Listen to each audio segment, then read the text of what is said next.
So I've got some slides to present. I've put in the top of the chat box, you'll be able to see on the right that I've just popped a link into where you can access more of this information. I have several resources that are available on my website, naomilight.com, that you can download, and you will find that the stuff that I touch on here, I've developed further there, particularly around the self-awareness stuff we're going to talk about. So let's right now dive into the material. You should be able to see I'm appearing as a very small version of me in the corner, and you should see that there are some slides on the page, which is good, which tells you that this is Wednesday webinar, and this is the art of confidence. So first question, why should you listen to me? Well, that is a really good question. And just on that, I just want to say that if you have stepped aside to watch this live or you're watching the replay, then you are already opening yourself up to change. I don't think it's possible to step aside for any length of time, even if it's a short moment, a few seconds that you're stepping aside for yourself. You're opening yourself up, you're curious, you're wanting to learn and grow, and you're engaging in loving actions that benefit you and the people around you. I don't think you can do that and not grow and not be changed. So well done for stepping aside for this moment and engaging with yourself in this way. Congratulations, you cannot fail but change. So who am I and why should you listen to me? Well, the most important thing about me is not my job title or letters after my name or anything like that. It's that I am a fellow human being. I'm a mum and a wife. And so this is my family. I have a son who's 11 called Noah. Rosie's my youngest, she's 6, and Megan is 9. And then unfortunately I've managed to cover up the Nick's name there, but that's my husband Nick, and that was a New Year's Day when we were on the beach taking some time out for us. In fact, I told my family I was going to go in the sea on New Year's Day, and chickened out at the last minute. So there you go. You can see what that says about my confidence levels. Lots of confidence, and then at the last minute it fails me. It was absolutely bucketing it down with rain, and I took a couple of looks at the beach. It was packed with people. Looked at the sea and went, do you know what? I'm mindfully going to pull out of this challenge I've set myself. So I didn't, in fact, go in the sea on that day, but we had a lovely time. Anyway, so what do I do? Well, I am the founder of something called the AQI process, which is a set of resources that I run as an online course. And also I take into organizations all around the idea of adaptability, and particularly adaptability intelligence, how we can use our innate resources to leverage our thinking for changing, for adapting ourselves to our changing environment, because let's face it, change is the only thing that's here to stay. And in our worlds, our personal worlds, our corporate worlds, but also the world at large, there are massive changes taking place. And it's a crucial message for this time and a crucial set of resources that I help people with to enable them to not only change, but to really thrive and to learn a lot through the process of change. So the AQI process, we're actually launching in 3 weeks' time, our online course. It's a 16-week course with a small group of people who go through that material. I am also an associate for Heart Styles, which is a typing tool. It's an indicator tool that helps you understand your behavior and can help organizations understand the behavior of their staff, their teams, and their culture. It's a fantastic suite of tools. And so I take individuals and businesses through that to help them understand their heart, their character, their behavior, and again, how they might change and grow to become the best selves. There's a theme here. I'm also an NLP practitioner and a hypnotherapist and a life coach, and I'm writing a book. So soon I'll be able to say, read the book and you can find out exactly what I do. But I can't quite say that yet, unless you want to read the files on my computer. Uh, although there's a lot of typos. So later on in the year, that's happening. So that's really exciting. So let's dive in then to what confidence is. We can see that the definition of confidence involves both a feeling and a belief. So confidence can show up as both, or you can have a belief. So you might not feel like you're confident, but you know that it's going to be okay, or you know you're going to perform, or even in the midst of feeling really perhaps fearful or anxious, you get on and do the actions because it's coming out of a deeper confidence in your belief. Or it may be that actually you're not sure what's going to happen, but you have a sudden rise of confidence. And even though you perhaps were dead set against something, this feeling of confidence that rises up causes you to act in a certain way. And sometimes we have both. We feel absolutely on our A game and we know it's going to work, and it does. So confidence is a belief and a feeling, or both. And then this idea of faith or trust, because I think sometimes that can be a more helpful phrase. We put our trust in something. And this all comes down to our history, our track record. I'm going to talk a bit more about this, and how many experiences we have that help us build that trust. So, for example, if your car has always started in the morning, you're going to jump in it, press the ignition button, and off you go. You will not think to question, or you won't lack any confidence in your car starting. However, if you've had ignition problems, if your car has not started, if you've been sat there, pressing the button or turning the key and nothing's been happening, then you will give a little extra time in the mornings to make sure the car starts. You might check that it's working. You might just go and take it to the mechanic anyway. Your confidence will have been challenged and broken that your car's going to start. So you can see with just a really simple everyday example, with that, I turned my computer on and I was confident it would work. I plugged into the webinar and I was confident the software would work. I express my confidence minute upon minute throughout my day through loads and loads of different behaviors. And I'm always judging, even without thinking about it, I'm always judging my confidence levels of different things. Nick and I have just done some investing over the last few weeks in silver and in Bitcoin. And we are always talking about confidence, and we're working with somebody who understands the language and is able to say either high confidence, low confidence, you should invest here, this much, this is what I would advise. And so that's the whole business of trading. It's about confidence. So we're beginning to kind of get a shared definition of this as a starting point to work from. And I, according to the Dictionary of Naomi, my little working definition for confidence for the purposes of this webinar is a resolve to trust.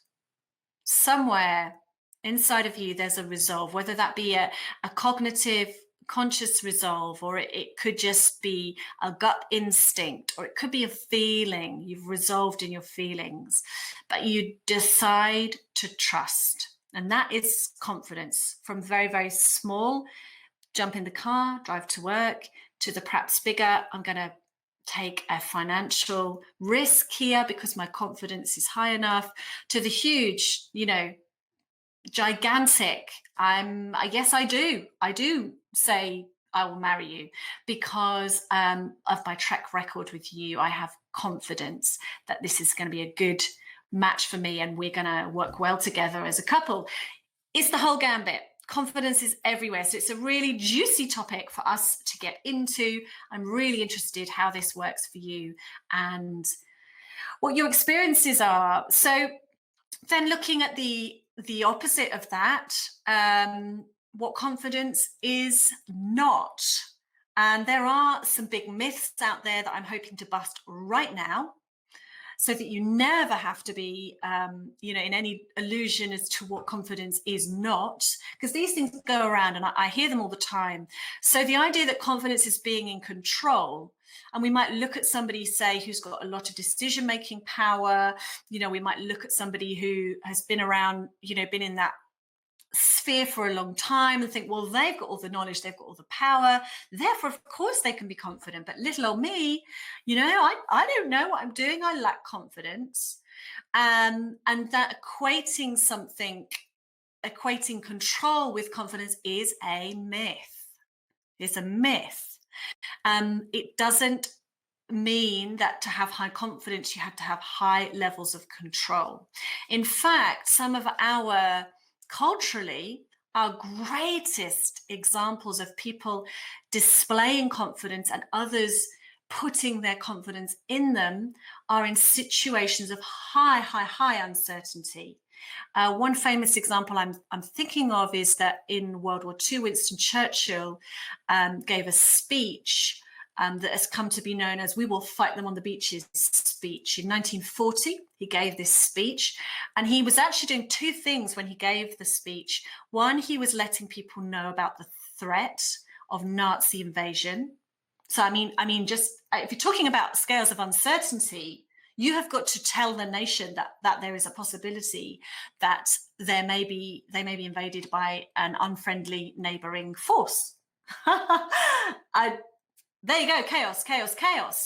But he had to also convey and inspire the nation to confidence in his plan of attack. And it worked. It was a decisive. He gave 3 talks over a 5-week period, and that was the turning point of the whole war. One of the things he said was, "I have nothing to offer you except my toil, tears, sweat, and blood." And so you can see what he's doing there. And this is just a great example for this webinar for the purposes of my approach to confidence. What he's doing there is he's not saying, "I can certainly guarantee you we will win." He's saying, "I have confidence in myself. I know what I'm going to do. And I invite you to trust me." So that I offer you the confidence I have in me. And it worked. He turned an entire nation in the course of a matter of weeks, and they launched the D-Day campaign, and the tide turned and the war was won. And largely it was down to this one man who, although he was not in control of the circumstances in very risky times, he was in control of himself. So we're going to talk a little bit more about that. But control is not being confidence. Having confidence is not being in control. And in fact, what I see as a therapist regularly is that people seek to control the circumstances, and it actually causes them stress and anxiety, which is going to mitigate against them having confidence and that kind of solid place inside of my favorite quote about this is, confidence is not "they will like me." Confidence is "I'll be okay if they don't."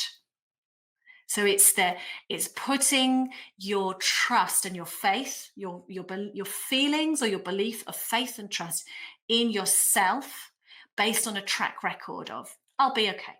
I'll be okay. I know I'll be okay because I've shown up for myself enough times that I know I'll be okay." So confidence is not being in control. Confidence is not a personality trait.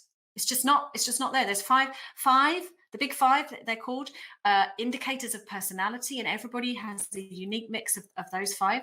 None of them are confidence. So when you hear people say, "Oh, she's just a confident person," not true. It's absolutely not true. It's not a personality trait. They may be describing extroversion. They may be describing openness or assertiveness. Those are all in the mix of personality traits. They're not describing confidence, which is great news. Oh, this is fantastic news for you and me, because it means that everybody can grow confidence. Everybody can become totally self-assured in the right way, not arrogantly overconfident, but self-assured, have a stable place to stand, have peace inside themselves, and can act in confident ways in the appropriate places and times for them, for who they are. And we're going to see how through self-awareness, we can achieve this status no matter what kind of a person we are, what kind of a lifestyle we have, or how we plan to achieve the goals for our lives. Confidence is available to everybody without exception. So to you and to me. It's fantastic news. And then lastly, confidence is not toughness. So it's not grin or bear it. It's not like feel the fear and do it anyway. The route to confidence is not in barging through all your hesitations or your resistance and just blindly, damn it, I'm going to do it. In fact, again, as a therapist, I don't like that approach. I don't see that working, or certainly the only times I have seen that sort of feel the fear and do it anyway approach working are with people who really know what they're doing. The kind of exposure therapy where you can kind of introduce a shocking amount of what people are scared of, but it has to be done with professionals who know what they're doing. That general approach tends to traumatize somebody who's lacking in confidence anyway. And so I take a much gentler, softer approach to growing confidence that is about tiny steps, regularly repeated. So we're going to look at this. In fact, I don't think we're going to get onto that this webinar. That's next week's topic. Next week, we're going to talk about the topic of habits, and the two will flow beautifully together. So we know that it's not about being in control. We know that it's not about a force of personality. We know that it's not about toughness. We know what confidence is, and we know what confidence isn't. So fantastic. I found some really fascinating research that I know you're going to love about confidence in the work context, in the business context. And there was somebody called Lakshmi Balachandra who did some research with entrepreneurs who were pitching to investors on their idea. And she actually worked with the investors to gauge their perception of the entrepreneur. So talk about needing confidence. I mean, this is like serious levels of confidence that are needed when you're standing in front of your potential investors, and they are going to decide whether or not to invest in you. Like, the stress levels are going to be really high. And so she was wanting to know how the investors perceived those individuals. And there's hundreds of people involved in this study. And she found a really surprising result. The strongest predictors of who got the money were these traits: confidence, comfort level, and passionate enthusiasm. It didn't have anything to do with the content of the presentation. It didn't have anything to do with the size of the amount of money being asked for. It didn't have anything to do with the entrepreneur's credentials or who they'd worked with in the past. None of those were the strongest indicators of success. They were looking for confidence. It's stunning, isn't it? Wow, we are being judged all the time, particularly in business context, on our confidence. How confident are you? How confident can I be in you? And when we are, if we're salespeople, if we're pitching, if we are marketeers and we're bringing something to market, if we are working with a team, if we're in any leadership role, if we are creating, innovating, you name it, we're building a business, we are being judged all the time on our confidence, and people are making decisions about whether they will be confident in us or not. So I read a book called Presence by a lady called Amy Cuddy. She's done a fantastic TED Talk. If you want somewhere else to go for inspiration, go to Amy's TED Talk on presence.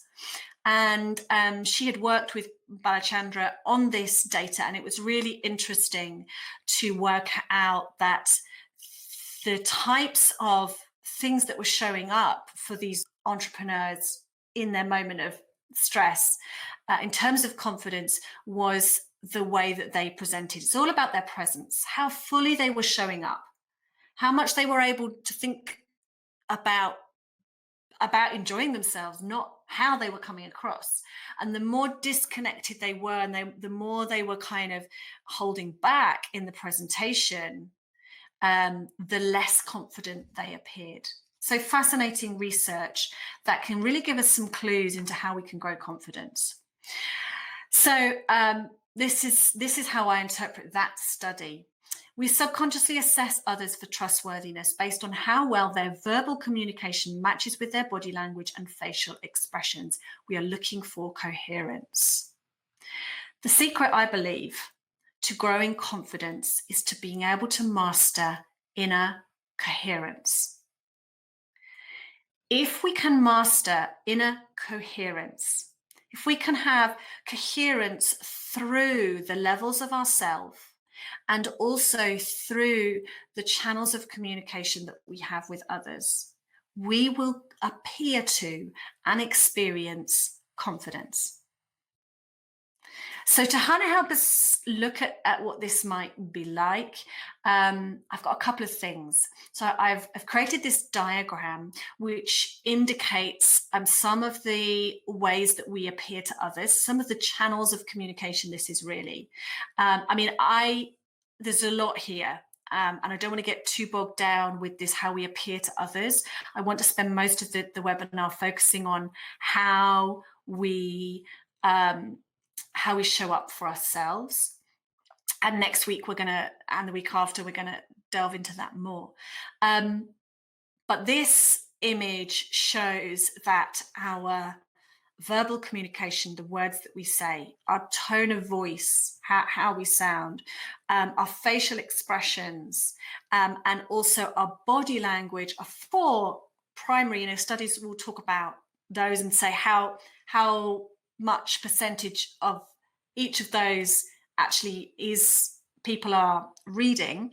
But the key finding from that and other studies is that it is the coherence between all four that matters in terms of confidence. How confidently we come across will be directly related to the coherence, the clarity of our message, and how much both the explicit and the implicit, the overt verbal signals, but also the subtle cues that we give through our tone of voice and our facial muscles that we don't really control. I can be quite controlled about the words I'm saying, but the light in my eyes, that's genuine. I can't fake that. I can't make that happen. And so when you're looking into somebody's eyes, you are reading loads, thousands of tiny subconscious, you're reading them subconsciously, tiny clues, and you are looking for, can I trust this person? How clearly are they showing up? How fully are they engaged? Are they with me? How consistent is their message to me? And can I trust them? That's what we're always asking. So I just got a couple of examples. I'm going to fly quickly through the next bit because I want to be able to delve in a little bit more to the applications of this presentation. But I want to dive through a few examples that I think a great way of understanding how this shows up is to see the opposite. So I want to give you some examples of incoherence, which hopefully you'll find a little amusing, maybe a little confusing, because it will give you that experience of what it's like when coherence is lacking. Okay, so I've taken so all I've got here is facial expressions. I've got two channels, facial expressions and words. You don't hear tone of voice and you can't see body language, but I've mixed them up. So what you get with the facial expression doesn't match the words. So if you imagine this man was to say, the lab results confirmed I'm a type A, and then begins to sob, there is a mismatch. His face says peace and focus, and the words say something very different. The words say upset. So let's look at the next one. This is a man who is expressing distress or upset or concern or worry. You can see from that facial expression, but also the body language, putting his hand on his head. But the text says Northern Spain has the finest examples of early cave paintings in the world. Let's go there. The text expresses optimism, expresses enthusiasm, excitement, intrigue. And so again, there's a mismatch between those two.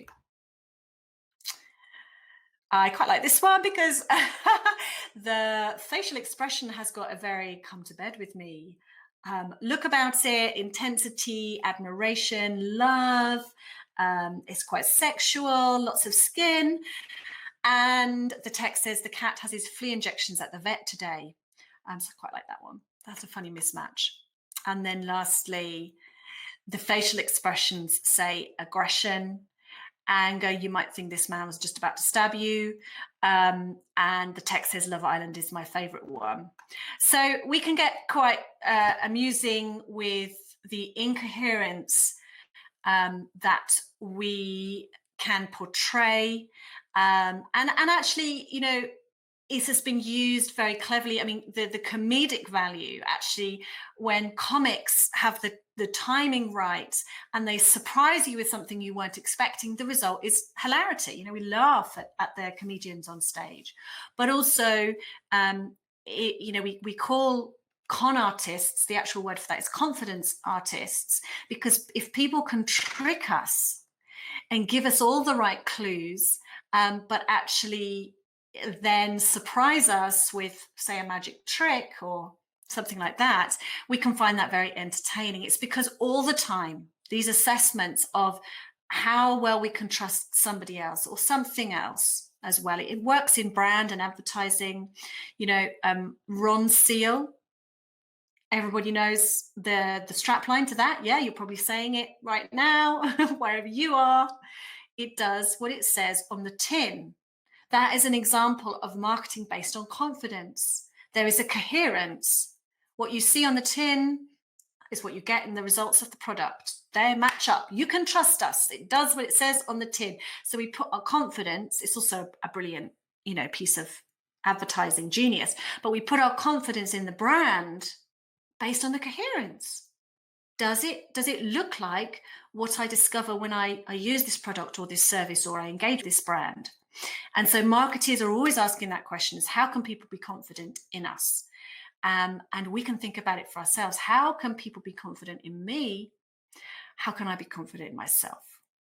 So hopefully this is starting to piece together for you that paying attention to our coherence as a person, how we align with ourselves, is the key to confidence. I could teach you, you know, I could teach you to project your voice. I could teach you posture. I could teach you breathing techniques and how to act confident. But if underneath that you have no coherence, if your message is confused, if you're subconsciously signaling something different than you are with your exterior presentation, it will be a waste of time. You need to do the really finessed work and the really careful observation of yourself and the gentle bringing yourself into alignment to support any work that you want to do to communicate confidence to people. So I'm giving you my absolute gem of a secret into confidence here. And as a coach and as somebody who's passionate about people becoming their best selves, I want to say, listen to yourself. Is there coherence in your message? Is there coherence in your life? Is there an inner experience of coherence that produces calm, clarity, focus, and flow? So this isn't just my idea. I didn't make this up. This is backed up by the work of psychologists through the decades. And there was particularly a man called Carl Rogers who developed this idea of coherence. And I'll just read out what he said. Oh, this is a quote from a book. Carl Rogers believed that for a person to achieve self-actualization, they must be in a state of congruence or coherence. This means that self-actualization occurs when a person's ideal self, so these are psychological terms here that I won't have time to unpack fully, i.e. who they would like to be, is congruent or coherent with their actual behavior, their self-image. So Carl Rogers was a student of Abraham Maslow.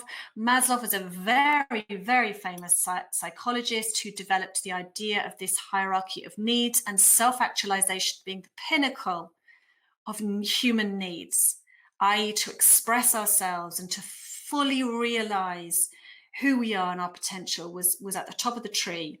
So Carl took this and went on to talk about how self-actualization is achieved and that it's all about coherence. And actually, when we are talking about flow today, I mean, this is a bit of a buzzword, and lots of people are writing about flow and the law of attraction and things like that. That they are basing their ideas on this research, this psychological research into coherence, and how when our beliefs and values line up with our thoughts and feelings and then behavior, instinctively we trust ourselves and other people trust us. Confidence is a natural byproduct of coherence. And that's the secret I would love to share with you today. Personal confidence comes from inner coherence. Write that down, make a note of it, take a screenshot of that quote right there, pass it on.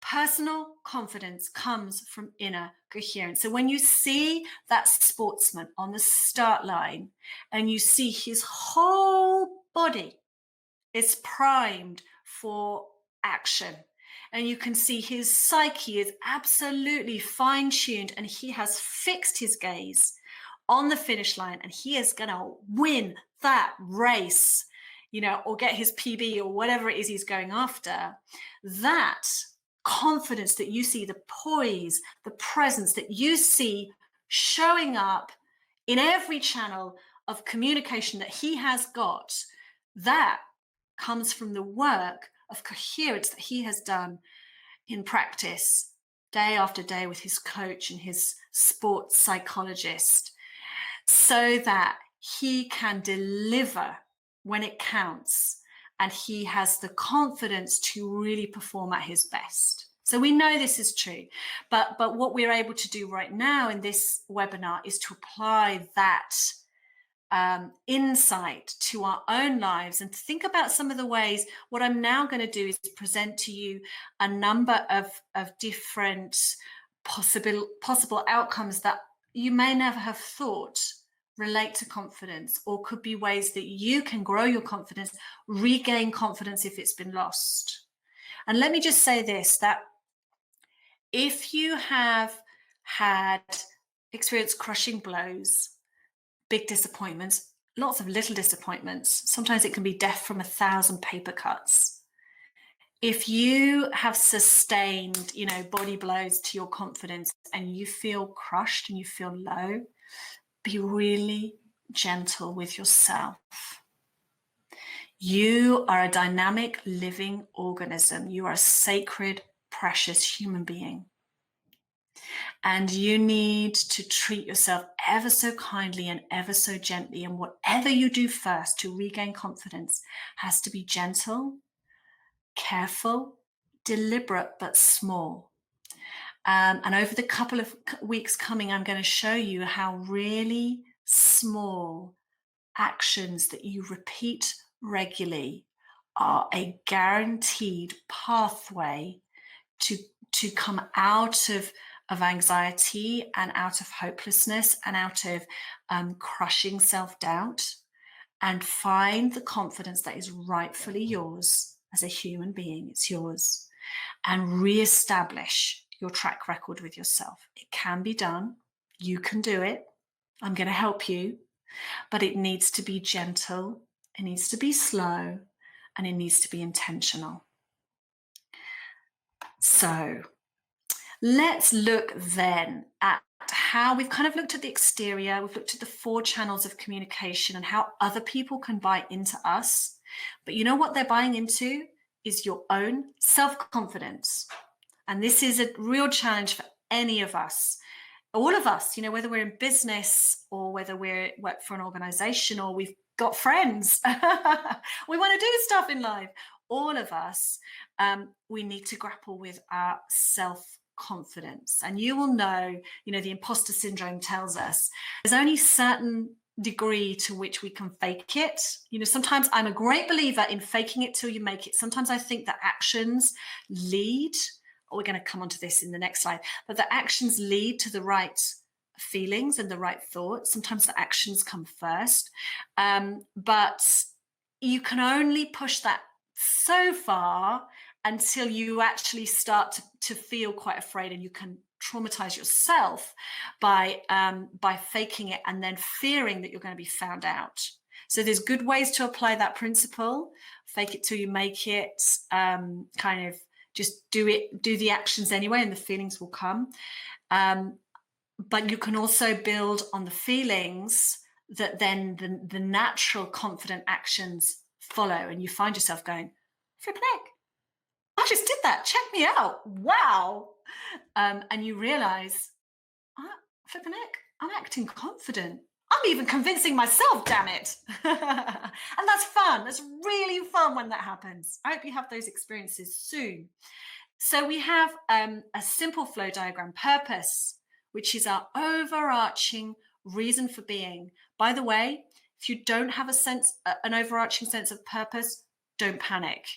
It doesn't happen instantly. That right there, I mean, I have a whole stack of teaching I do and training around purpose. That right there, that comes gradually. It's a process. But my methodology is all kind of undergirded by the idea that you can have a single sense of purpose that you can encapsulate in a thought and a statement, and that wherever, it's like a stick of rock, wherever you cut it, the same message is inside. I have a reason for being. I have a reason to get out of bed in the morning. I have a stated and agreed purpose to my life, and I can therefore bring everything into alignment. Literally everything. Literally the food I eat, my hobbies, my choices of what to watch on TV, the socks I wear, like literally everything can be brought into alignment under this one sense of purpose. But don't panic, because I know plenty of people don't know what their sense of purpose is. They're a work in progress, or their sense of purpose is changing. And it was this, but it's definitely not that anymore. And I'm working towards it. Don't panic. Your body knows a lot more than you realize. So does your subconscious. And there are plenty of ways for you to act in the right way and bring alignment without necessarily having that piece in place. You have a set of values and beliefs. Some of those you've articulated to yourselves, but many of them you haven't. They are subconscious beliefs, or sometimes we talk about mindsets. We will talk about limiting mindsets and powerful, releasing, empowering mindsets. But the key thing here is that, again, alignment, the coherence, and then your thoughts that come out of your beliefs and your feelings that come out of your thoughts. And even so, though sometimes our feelings, we experience them as being disconnected and kind of random, like, oh, I just feel low today, maybe it's PMD. There will always be somewhere in there a thought that has kick-started that feeling, and they do become separated, and we need to trace it back. And that's sometimes a bit of detective work, working out, where does this feeling, why am I feeling this? Ignoring and stuffing your feelings is never, ever, ever a good idea. You can pause them, you can hold them in a safe place, but go back to them, look at them, ask yourself open, compassionate, honest questions. Why am I feeling that? Always assume that your feelings are based on your truth, because they always are.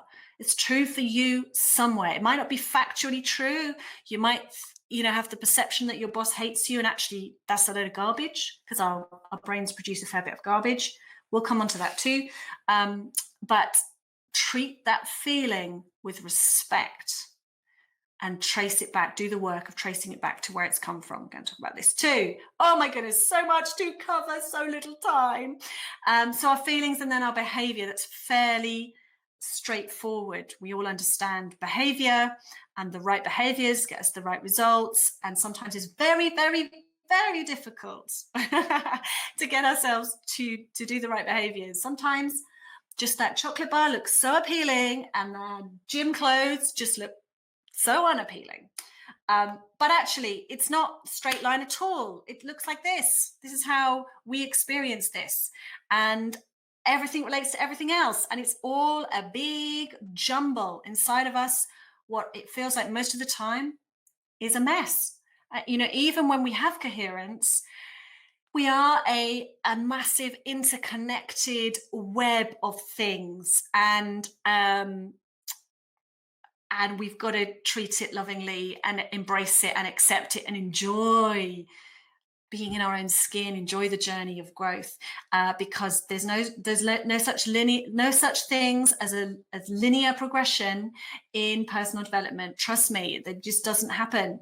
If you get from there to there, you've done this in between. Just enjoy it, because that's how it goes.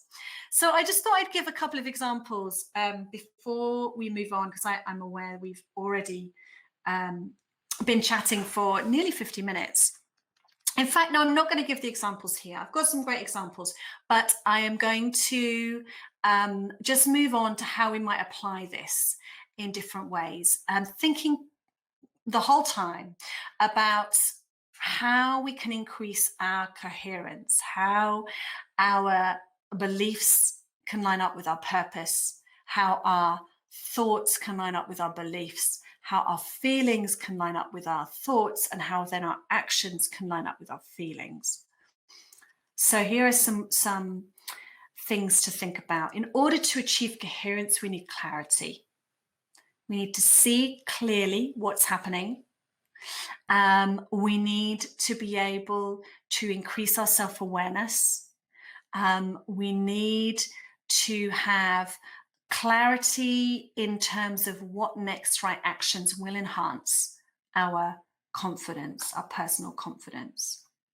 And clarity is increased through attention. This is a critical word here. So understand that notion of coherence. If that's the only thing you take away from this webinar, understand the notion of coherence, but understand the concept of attention, because it's absolutely paramount to your confidence. What do you pay attention to? How do you attend to yourself, to your life, to others? And are there any boundaries around your attention? Now, this is, I think, potentially the most contentious but also powerful message in my whole suite of stuff I talk about as an influencer and as a coach. Is your attention boundaried in any way? Are you aware of what you give your attention to? People talk about it as the most important real estate in the world is somebody's attention. If you've got their attention, you can influence them. You've got power. You can generate revenue. People are fighting for your attention all the time. You just have to pick up your phone. You got to step outside the door. You got to switch on a screen. Anywhere you will see that everybody within 50 miles, and probably a lot of people within thousands of miles, want your attention and are vying for it. And you get to steward, you get to curate what gets your attention. You get to decide what you give your attention to. And a critical question to coherence, and therefore to confidence, is what are you giving your attention to? How do you decide what gets your attention? Is it the things that shout the loudest? Is it the stuff that clamors for attention? Is it the urgent? Is it the stuff that seems like it's a disaster waiting to happen? Is that what gets your attention? Is it the stuff that you love the most, or is it the stuff that you fear the most that gets your attention? And until you can answer those questions about what gets your attention and why, you will never be able to consider how you steward your attention, how you curate those experiences. And therefore, you're probably likely to be living with a level of incoherence. And so if you're wondering, why do people not, buy my products? Why do people not give me the jobs? Why do people walk out of my life? These are some of the questions that you want to begin asking yourself. What gets my attention? Where do I spend my energy? And we can do really simple things like do a time audit, um, do an assessment of where our expenditure goes, because there's a high correlation between what you will spend money on and what really has your attention, what really matters to you. We can ask people around us, what do you think I'm giving my attention to? And we can do a bit of an energy audit. When our energy is high, what do we do with it? Where's our energy going? And looking at the flows of those things in our life can give us some really important clues to our attention, which is a key to our coherence, which is everything about our communication. So here are some, I'm just going to throw these out. Like I said, there's way too much material here for one lunchtime. So are there boundaries around your attention? Do you stop to notice? Do you say no? Are you able to put boundaries in your relationships, boundaries with work, with your colleagues or employers, with your children, with anybody else in your life, with your friends and family? Are you able to stop? Can you stop yourself in your tracks? Can you just pause for a moment and take a breath? Can you catch yourself before you've gone and said that thing that you're going to regret? How boundaried is your attention? Can you slow? Can you take a break? Can you put margin into your diary? Because if you live at a pace that is frantic, if your life is frenetic, then this is not going to make any sense to you. And you're not going to be able to access the key of coherence and create confidence in yourself. The two things are opposed. So where we've got to start is to create some of these S words in your life. We've got to create some margin. We've got to create some slowness, some space. We've got to simplify a little bit. Because if your bandwidth of attention, it's like if you've got too many tabs open in your brain, if your bandwidth of attention is fully taken up with all the things you're juggling, there is no room to even notice how coherent your inner world is or how coherent your communication is. It's just not happening, love. So we've got to get some of these S's into your life. We've got to get a little bit of simplify. Got to remove a few of the options. That's why habitual living, when it's intentional and it's congruent, is so helpful. We just put some stuff on autopilot. I go there. Then I have my routine in the week. I go to yoga. I just I eat like this. I shop there. I wear this. I put it out the night before. All these things that simplify are so helpful. Do you ever get time on your own? You cannot develop a relationship with yourself if you don't spend any time with yourself. I mean, that could be like the biggest key for your 2020 is that you carve out some solitude where you're alone with yourself, because there you will be able to listen to yourself. You'll find that it bubbles up, that the information from your heart, from your gut, from your body, it bubbles up. And sometimes a really hard experience. I have spent on a few occasions 24 hours in solitude and silence with no phone. I've done it for a while, so I probably didn't use my phone as much then. I'm a little bit technologically backward. But it's unpleasant. Well, it was for me anyway, because a load of stuff came up for me that I didn't really want to have to face. And I found it hard. And I came back so grumpy from my 24 hours alone. But getting through some of that initial resistance and some of the, shame and guilt and fear and self-hatred I had to deal with has made that a rich place for me to go now. And I absolutely love being on my own. Oh, I love it. and I am a really good friend to myself, and I enjoy my own company because I have given that my attention. I've invested right there, given it my attention. Silence, we talked about that, stillness and sleep. It's all the S's. So I'm just going to chuck a few of those out to you. Grab what you want, make a declaration right now, make a decision right now. Just pick one. Don't pick all of them, pick one. Do you know what? The next time my sister phones me and asks me for help, I'm going to say no. I'm going to do it calmly. I'm going to be kind to her and myself, but I'm going to say no. There you go, right there. You have just moved towards having increased confidence because you're taking the coherence of your life seriously, and you are curating a life that has a solid center, that you can be confident. And so next time your confidence is challenged, that will show up. I promise you, that one action of saying no to her will show up. It will be read. People will read it in your communication because you're taking yourself seriously. You are acting in ways that are congruent with your beliefs, your values, your purpose. And there is alignment there. So grab what you need. And then just one more thought before we wrap up, and I point you in some other places to go, about the nature of awareness. There's only 4 things you need to think about: sensation, imagination, feelings, and thoughts. And if you can keep those channels open between yourself, you can notice your own sensations, bodily sensations. Am I hungry or am I not hungry? Am I just thinking about food? Is that a thought? Is that a feeling? Is that a sensation? The things that your imagination dwells on, your dreams as well, that's a source of your imaginations.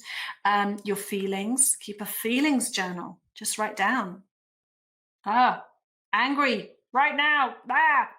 And your thoughts, can keep a thought journal. If you notice those 4, that's it. That's all the channels of awareness you have, and you can bring clarity to those 4 and know what the big T truth is, not what I think it is. Actually, I'm not hungry. That's not hunger. That's my feeling of loneliness, wanting me to eat, to feel that. It's an emotional thing. It's truth, big T truth. The truth will bring you to a place of clarity, and you will find that coherence is a natural product of that. Okay, I'm going to leave the tree for this time. Here's a couple of pieces of advice from me. Again, don't pick all of them, just pick one. Ways to practice enhanced attention: meditation, mindfulness, body awareness. I just mentioned that. Journaling, I just mentioned that. Get the help of a professional. You're worth it, you know. Enlist somebody you trust because they're coherent, so you can trust them. Enlist them to help you. It's the greatest investment you can make, investing in yourself. Verbal affirmation, creativity. You can open up some new channels through play, having fun, being creative, whatever that looks like for you. And informed personal development. I put that there, informed personal development, because I've met quite a few self-help junkies who are stuffing themselves full of information, but it is not leading to greater coherence in their life. And therefore, it's actually making them feel less confident because they've got all these voices saying, you should, you must, you should do this, do that. And they're feeling at sea with it all. So informed personal development, or I could have put intentional personal development, knowing what's right for you. You are the authority on you. Don't give away your power to people in white coats or people with big microphones. You know what's right for you. And the clearer you can get on your desires, on your needs, the more informed your personal development will be. And I would love you to continue the conversation as well as taking on board my keys about coherence. There's the secret of confidence right there. The studies show that it is all about your coherence. And the route to coherence is through clarity. What are you giving your attention to? Because your attention will increase your clarity. And there are loads and loads of ways that you can do this. I've not picked one. I've picked one secret, but there are loads of ways that you can access that for you, and you are the expert. So I invite you to pay attention to your life, to make some decisions that are informed and are clear in order to grow your confidence, and do be kind to yourself. I'd love to continue the conversation about this, about any of the other topics that I've touched on today. I know there was a lot. Thank you for showing up. I really appreciate it. But I'm at Naomi Grace Light, or on Facebook, Naomi Light. There's my handles right there. There are a stack of resources, as I mentioned. One I would just like to point out right here is the Plug Yourself into Meaning ebook, which contains a number of practices that will increase your awareness. If you do nothing else, you can grab hold of that book and find one and just, practice it. Just do it once a week, once a day. Some of them are very, very small. Some of them are bigger. But grab that, help yourself to it, read through it and see what inspires you, what sparks you. I would love to hear about your thoughts on your own confidence and your own work on personal development. And then finally, there is a whole stack of video content that you can get at via my YouTube channel. Please subscribe, because that helps other people find the channel, and it also means that you are the first to know when there are free resources on personal development there that you can digest at your own pace, and share with people that you love. So that's me for today. That has been the Art of Confidence. I have loved sharing this with you. Please do tag your friends and let them know I'm here every Wednesday for Wednesday webinar at 1 p.m. So you can find me here. You can subscribe. You can sign up to get notifications when the next one of these is here, so you can jump on. Please reach out to me and chat. I love to talk all things personal development and inner world and resources. I'll see you soon. Thanks. Bye-bye.